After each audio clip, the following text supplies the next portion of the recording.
Hello students, in the last lecture we have find out the equation of cone with vertex at origin. Now we will find out the equation of cone with given vertex and base a given conic. Last lecture में हमने कोन की equation find out की थी जिसका vertex origin पे है, तो हमने वहाँ पर होमोजीनियस इक्वेशन फाइंड आउट की थी। होमोजीनियस इक्वेशन हमारी कोन को रिप्रेजेंट करती थी जिसका वर्टेक्स ओरिजिन पे होता था। यहाँ पर हमें वर्टेक्स कोई point alpha beta gamma given है, ओरिजिन से अदर है। हमें इक्वेशन फाइंड आउट करनी है कोन की, हमें बेस गिवन है ये कॉनिक, जैसे वहाँ गाइडिंग कर्व गिवन होता था यहाँ पर भी हमें गिवन है। To find the equation of cone whose vertex is point alpha beta gamma and base the conic ax² + 2hxy + by² + 2gx + 2fy + c = 0 and z = 0। ये हमारा जो बेस है, गाइडिंग कर्व है कोन का, वो गिवन है। यहाँ पर ये पॉइंट अल्फ़ा बीटा गामा है vertex and this is guiding curve, यह हमको गाइडिंग कर्व गिवन है। हमें इक्वेशन फाइंड आउट करनी है। सबसे पहले हम जनरेटर की इक्वेशन फाइंड आउट करेंगे। हमारा अगर ये कोन है, ये पॉइंट अल्फ़ा बीटा गामा है, ये वर्टेक्स है, ये हमें गिवन है। हमने कोन फाइंड आउट करना है। हमने जनरेटर की इक्वेशन लिख ली। जनरेटर क्या है? एक स्ट्रेट लाइन। स्ट्रेट लाइन की इक्वेशन अगर हमें स्ट्रेट लाइन पे पॉइंट पता हो और उसके डायरेक्शन को साइंस पता हो तो हम लिख सकते हैं। हमने एल एम एन डायरेक्शन को साइंस एज्यूम कर लिए, तो हमारी जो इक्वेशन हो जाएगी जनरेटिंग लाइन की, दैट इज जनरेटर की, तो वो क्या हो जाएगी? x - अल्फ़ा/n, y - बीटा/m, z - गामा/n। यहाँ पर हमें point alpha beta gamma given था, एल एम एन हमने एज्यूम किए हैं डायरेक्शन को साइन, जो एज्यूम किए हैं तो वो हम बाद में एलिमिनेट करेंगे। यहाँ पर हमें ये गिवन है कि हमारा बेस कर्व जो है वो ये है, जो ये कॉनिक है, बेस कर्व ये कॉनिक है। अब जो हमारा जनरेटर है, ये जनरेटर है, जनरेटर हमारा इस बेस कर्व को टच करेगा। ये लाइन जो है कहीं ना कहीं z = 0, ये जो बेस कर्व गिवन है दो हमें, उनके इंटरसेक्शन से जो ये बन रहा है उसको मीट करेगा। मीट करेगा तो z = 0 इसमें हम पुट कर सकते हैं। This is x - अल्फ़ा/n = y - बीटा/m = -गामा/n। तो यहाँ से आपने x की वैल्यू फाइंड आउट कर ली। x is alpha minus L gamma. First और थर्ड से आपने x की वैल्यू निकाल ली। x is alpha minus L gamma. यहाँ से आपने y की वैल्यू फाइंड आउट कर ली। y is beta minus m gamma. अब ये पॉइंट हमारा जो कॉनिक 1 है उस पर भी लाई कर रहा है। ये जो हमारे कॉनिक 1 है, ये पॉइंट हमारा गाइडिंग कर्व पे लाई कर रहा है, तो ये पॉइंट हमारा कॉनिक 1 पे भी लाई करेगा।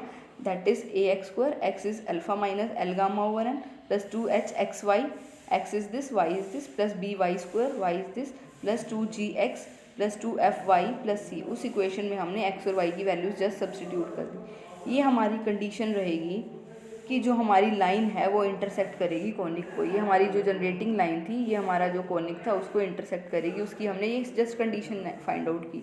अभी हमें इक्वेशन निकालनी है कोन की। इसको सिंप्लीफाई कर लेंगे। एल एम एन को, क्योंकि हमने एज्यूम किए थे वो खुद से, उनको एलिमिनेट करेंगे। एलिमिनेट करने के लिए इस इक्वेशन का यूज़ करेंगे, सेकंड इक्वेशन का। l/n की वैल्यू यहाँ से आ जाएगी। l/n हमारा किसके इक्वल हो जाएगा?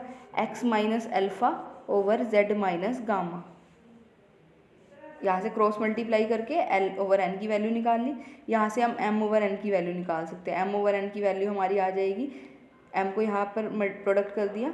This is y - गामा/z - gamma, y - बीटा/z - gamma = m/n।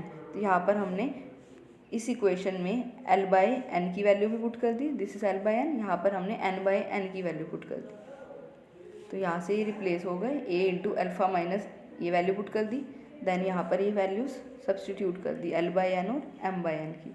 इसको सिंप्लीफाई किया, जस्ट एलसीएम लिया। This is alpha z minus gamma alpha plus x alpha gamma plus alpha gamma over z - alpha whole square. Similarly यहाँ पर हमने ये product कर दिया, just simple product किया है, आप यू कैन डू। फिर कुछ टर्म्स यहाँ से कैंसिल हो गई, that is alpha z minus X gamma, ये टर्म हमारी कैंसिल हो गई। Whole square over z - gamma whole square. Similarly यहाँ पर भी टर्म्स हमारी कैंसिल हो गई, यहाँ पर भी। दिस इज, यहाँ से हमारी बीटा गामा कैंसिल हो रही है, यहाँ से हमारी अल्फ़ा गामा, देन यहाँ से बीटा गामा, सिमिलरली यहाँ से बीटा गामा, यहाँ से हमारी अल्फ़ा गामा।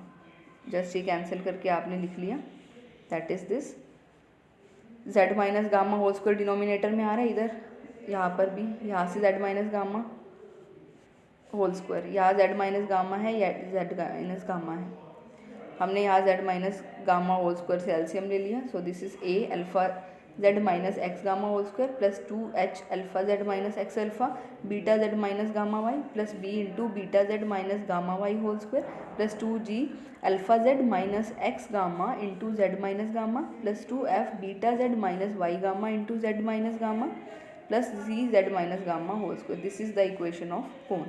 हमें कोन की इक्वेशन फाइंड आउट करनी थी। देखो, जब भी आपको कोन की इक्वेशन फाइंड आउट करनी हो, सबसे पहले हम जनरेटर की इक्वेशन लिखेंगे।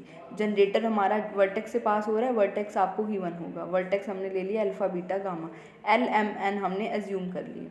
अब ये जो हमारी लाइन है इस कॉनिक पे मीट करेगी कहीं ना कहीं, तो पहले इस कॉनिक से मीट करवा दिया, इस कॉनिक से मीट करवा के हमने एक्स और वाई की वैल्यू फाइंड आउट कर ली। देन एक्स और वाई हमारी जो फर्स्ट इक्वेशन है इसको भी सेटिस्फाई करेगी, तो यहाँ पुट कर दी। यहाँ पुट करने के बाद एल एम एन हमने एलिमिनेट कर दिए, तो वो आपकी इक्वेशन कोन की आ गई। अब यहाँ पर ये कर्व आपका z इक्वल्स टू 0 था, तो आपने यहाँ डायरेक्टली z को 0 पुट करके x और y की वैल्यू फाइंड आउट कर ली। सपोज़ यहाँ पर सिंपल इस तरह से कर्व ना हो, z इक्वल्स टू 0 ना हो के कुछ कॉम्प्लिकेटेड सा अगर कर्व है या कोई प्लेन की कोई और इक्वेशन है, तो उस केस में आप वैल्यू सब्सटीट्यूट नहीं कर पाओगे। उस केस में हम इसको कुछ r से इक्वेट करेंगे, r से इक्वेट करके फिर हम x y z की वैल्यू फाइंड आउट करेंगे, फिर हम इन दोनों में जो भी गिवन होंगे उनमें पुट करेंगे वैल्यूज़। यहाँ पर ये सिंपल था, तो हमने यहाँ सीधा z को 0 पुट करके x और y कंप्यूट कर लिए। अगर यहाँ कोई प्लेन हमारा कोई और रहता है जहाँ से आप वैल्यू डायरेक्टली पुट नहीं कर सकते, उस केस में हम यहाँ पर इसको हम r से इक्वेट करके x y z की वैल्यू फाइंड आउट करेंगे, वो हम इन दोनों में पुट करेंगे। इन दोनों से हम r को, क्योंकि हमने r खुद से एज्यूम किया है, और एल एम एन को एलिमिनेट करेंगे, तो वो हमारी कोन की इक्वेशन आ जाएगी। एग्जाम्पल करते हैं। Find the equation of cone with vertex at 1 1 1 and passing through the curve of intersection of this.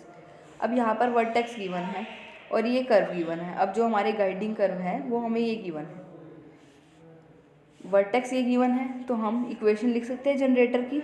Generator की equation x minus 1 over L equals to Y minus 1 over M equals to Z minus 1 over M equals to R ले लिया। यहाँ पर L M N हमने direction को cosines assume कर लिए generator के, आर से इक्वेट कर लिए, क्योंकि अब यहाँ पर हम जो भी कर्व गिवन था वो डायरेक्टली लास्ट आर्टिकल में हमने z को 0 ही पुट कर दिया था, बट यहाँ पर पॉसिबल नहीं है इस तरह का, तो यहाँ से हमने x y z की वैल्यू फाइंड आउट कर दी। x is L R plus 1, y is M R plus 1, z is N R plus 1। इन दोनों में पुट करेंगे, इन दोनों में पुट करके पहले हम r को एलिमिनेट करेंगे, देन एल एम एन को एलिमिनेट करेंगे with the help of this generator. Substitute करेंगे फर्स्ट इक्वेशन में, सो ये हमारा हो जाएगा L R plus 1 whole square M R plus 1 whole square N R plus 1 whole square equals to. Substitute इसलिए करेंगे क्योंकि ये पॉइंट आपका जो है L R plus 1 M R plus 1 N R plus 1 इस लाइन पे लाई कर रहा है। किसी आर की वैल्यू के लिए ये यहाँ गाइडिंग कर्व पे भी लाई करेगा, तो जो ये गाइडिंग कर्व था इक्वेशन 1 उसको भी सेटिस्फाई करेगा, उसको हमने सेटिस्फाई कर लिया। जो इक्वेशन 2 थी उसको भी सेटिस्फाई करेगा, that is X plus Y plus Z equals to 1। यहाँ से इसको सिंप्लीफाई कर लिया, this is L square R square plus 1 plus 2 LR, यहाँ होल स्क्वायर ओपन कर लिया, यहाँ होल स्क्वायर ओपन कर लिया, आर स्क्वायर के कोफिशिएंट सेपरेट कर लिए, देन आर के, देन कॉन्स्टेंट टर्म। यहाँ इस इक्वेशन से हमारा LR plus MR plus NR plus 2 equals to 0 हो जाएगा। तो R की वैल्यू हमने कंप्यूट कर ली, R is -2 over L plus M plus N। यहाँ पुट कर देगी इस इक्वेशन में, R की वैल्यू पुट कर देंगे 6 इक्वेशन में। So we have 4 over L plus M plus N whole square into this plus 2 into this L plus M plus N plus 2 equals to 0। यहाँ पर R की वैल्यू ये put कर दी। So this is 4 into L square plus M square plus N square over this, minus ये cancel हो जाएगा, -4 plus 2 equals to 0। Simplify कर लिया, सिंप्लीफाई करने के बाद ये हमारी कंडीशन आ गई। ये तो कंडीशन आ गई कि वो हमारी जो लाइन है, जो जनरेटर था वो हमारा उसको गाइडिंग कर्व को टच कब करेगी या जनरेटर कब बनेगी, ये कंडीशन आ गई। कोन की इक्वेशन फाइंड आउट करने के लिए हम यहाँ से एल एम एन को एलिमिनेट करेंगे। एल एम एन की वैल्यू हम यहाँ से फाइंड आउट करेंगे जनरेटर की इक्वेशन से। एल की वैल्यू हमारी क्या आएगी, X minus 1 over R. m की value y minus 1/r, n की वैल्यू z माइनस 1/r। यहाँ इन दोनों से हमने n की वैल्यू फाइंड आउट कर ली, यहाँ से m की, यहाँ से हमने l की। l m n की वैल्यू हम यहाँ पुट कर देंगे। This is l is x minus 1 whole square over r square आ जाएगा, ओवर r स्क्वायर आएगा। y m is y minus 1 whole square over r square, n square is z minus 1 whole square over r square. यहाँ पर भी denominator में आ रहा है r स्क्वायर बन जाएगा, यहाँ भी डिनोमिनेटर में r स्क्वायर आएगा, यहाँ भी डिनोमिनेटर में r स्क्वायर आएगा। राइट साइड पे 0 है तो वो 0 में प्रोडक्ट होके 0 आ जाएगा। सो this is the equation of कोन। इसको फर्दर सिंप्लीफाई कर सकते हैं, जस्ट होल स्क्वायर ओपन किए हैं, you can do. So this is the equation of cone in simplified form. Next example करेंगे। The section of a cone whose vertex is P and guiding curve the ellipse x square by a square plus y square by b square equals to 1, z equals to 0 by the plane x equals to 0 is a rectangular hyperbola, show that locus of point is this. अब हमें कोन का vertex given है P, guiding curve given है ये, हमें ये given है जो ये कोन आएगा उस कोन को प्लेन x इक्वल्स टू 0 से कट करवाए तो हमारा रेक्टेंगुलर हाइपरबोला आ रहा है, ये गिवन है। कोई कोन का सेक्शन है, कोई कोन है जिसको हमने x इक्वल्स टू 0 प्लेन से कट करवाया तो जो सेक्शन आया वो हमारा रेक्टेंगुलर हाइपरबोला आ रहा है। हमें P पॉइंट का लोकस लेना है। P पॉइंट हमें गिवन नहीं है, P वर्टेक्स हम एज्यूम करेंगे, let P be alpha beta gamma. ये हमें कर्व गिवन है, ये कर्व है, ये वर्टेक्स हमने एज्यूम कर लिया। तो सबसे पहले तो हम कोन की इक्वेशन निकालेंगे, उसके बाद सेक्शन फाइंड आउट करेंगे। अब अल्फ़ा बीटा गामा हमने एज्यूम किया है और हमने यहाँ पर इसका लोकस लेना है। हमने इक्वेशन लिख ली जनरेटर की, x minus alpha over L, Y minus beta over M, Z minus gamma over N, where L M N are direction cosines. अब यहाँ से हमें गिवन है ये लाइन है, ये गाइडिंग कर्व है, तो ये लाइन हमारी इस गाइडिंग कर्व को मीट करेगी तो z इक्वल्स टू 0 यहाँ सेटिस्फाई करेगा। अब डायरेक्टली हम यहाँ z इक्वल्स टू 0 कर्व है तो यहाँ पर z को 0 पुट करके ही हम x और y की वैल्यू फाइंड आउट कर लेंगे। z को 0 पुट कर दिया यहाँ पर। So this is x minus alpha over L equals to Y minus beta over M equals to minus gamma over N. x की वैल्यू आपकी आ गई alpha minus gamma L over N, y की value आ गई beta minus gamma M over N. अब ये point हमारा अगर इस इलिप्स पे भी लाई करे, इलिप्स पे भी अगर लाई करेगा तो इलिप्स की इक्वेशन को भी सेटिस्फाई करेगा। X square by A square plus Y square by B square equals to 1। यहाँ पर आप इसको अगर अभी यहाँ पर इंटरसेक्ट नहीं करवाना चाहते थे तो यहाँ पर आप इसको आर से इक्वेट करके फिर इंटरसेक्ट भी करवा सकते थे। उसी तरह से दो इक्वेशन बन जाती अगर आप इसमें पुट कर देते एक्स वाई जेड की वैल्यू, जैसे लास्ट एग्जाम्पल में किया। अदरवाइज आप डायरेक्टली यहाँ पर सिंपली जेड को 0 पुट कर सकते हैं। यहाँ से हमारी ये इक्वेशन आ गई। अब इसमें एल एम एन को हम एलिमिनेट करेंगे। हमें चाहिए एल बाई एन की वैल्यू और एम बाई एन की value. This L by N की वैल्यू हमारी यहाँ से फाइंड आउट हो जाएगी। L by N is X minus alpha over Z minus gamma, M by N is Y minus beta over Z minus gamma. यहाँ पर आपने पुट कर दी एल बाई एन की वैल्यू, एम बाई एन की value, just ये put कर दी। इसको सिंप्लीफाई कर दिया, एलसीएम ले लिया। So this is 1 by A square, कुछ टर्म्स कैंसिल हो गई, that is alpha Z minus X gamma over Z minus gamma whole square plus 1 by B square beta Z minus gamma Y square over Z minus gamma square equals to 1।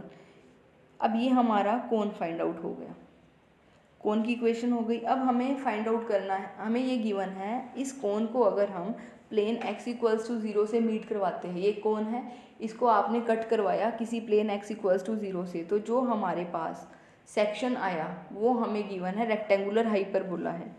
जब ये meet करेगा x equals to 0 से तो जो हमारा section आएगा वो क्या हो जाएगा, x को 0 पुट कर देंगे। जब इन दोनों को आप इंटरसेक्शन करवाओगे तो जो हमारा कर्व आएगा that is 1 by A square alpha Z square plus 1 by B square, ये एज इट इज़, यहाँ भी ये एज इट इज़। इसको सिंप्लीफाई कर लिया, alpha square Z square over A plus beta square Z square whole square open कर लिया, gamma square Y square minus 2 beta gamma Y Z and this is Z square plus alpha square minus 2 Z gamma. अब हमें ये given है जब ये cut करता है कोन प्लेन x इक्वल्स टू 0 से तो रेक्टेंगुलर हाइपरबोला आता है। रेक्टेंगुलर हाइपरबोला की एक कंडीशन रहती है कि अगर रेक्टेंगुलर हाइपरबोला है तो वहाँ पर यहाँ पर y और z में है, वाई स्क्वायर और जेड स्क्वायर में है, तो जो कोफिशिएंट है वाई स्क्वायर और जेड स्क्वायर का वो उनका सम जो होगा वो 0 होगा। अब यहाँ ये रेक्टेंगुलर हाइपरबोला है, तो अगर हम कोफिशिएंट ले वाई स्क्वायर का, कोफिशिएंट हमारा क्या आएगा, gamma square over B square, Z square का कोफिशिएंट यहाँ से alpha square over A square, और यहाँ से हमारा जेड स्क्वायर का coefficient beta square over B square, और यहाँ से -1।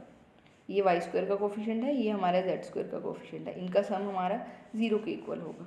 That is this is equals to 0। This is coefficient of Y square, this is coefficient of Z square. हमें locus लेना है पॉइंट पी का, लोकस ले लेंगे, अल्फा बीटा गामा को हमने रिप्लेस कर दिया एक्स वाई जेड से। So this is X square over A square plus Y square plus Z square over B square equals to 1। ये रेक्टेंगुलर हाइपरबोला की जस्ट आपने कंडीशन ध्यान रखनी है। ये कंडीशन रहती है कोई हाइपरबोला है, अगर वो रेक्टेंगुलर है, अगर वो एक्स और वाई में है, suppose X square over A square minus Y square over B square equals to 1, ये आपकी जनरल इक्वेशन रहती है। अगर ये रेक्टेंगुलर हाइपरबोला होगा तो एक्स स्क्वायर का coefficient that is 1 by A square, Y square का कोफिशिएंट -1 बाई बी स्क्वायर, उनका सम आपका 1 के इक्वल होगा। ये आपकी कंडीशन रहती है in case of rectangular hyperbola. उसी का ही पर्टिकुलर केस होता है जब सम कोफिशिएंट्स का 0 हो। जस्ट वो कंडीशन आप ध्यान रखेंगे, वो कंडीशन अप्लाई करी, देन लोकस ले लिया। This is the required locus जो हमें फाइंड आउट करना था। Thank you.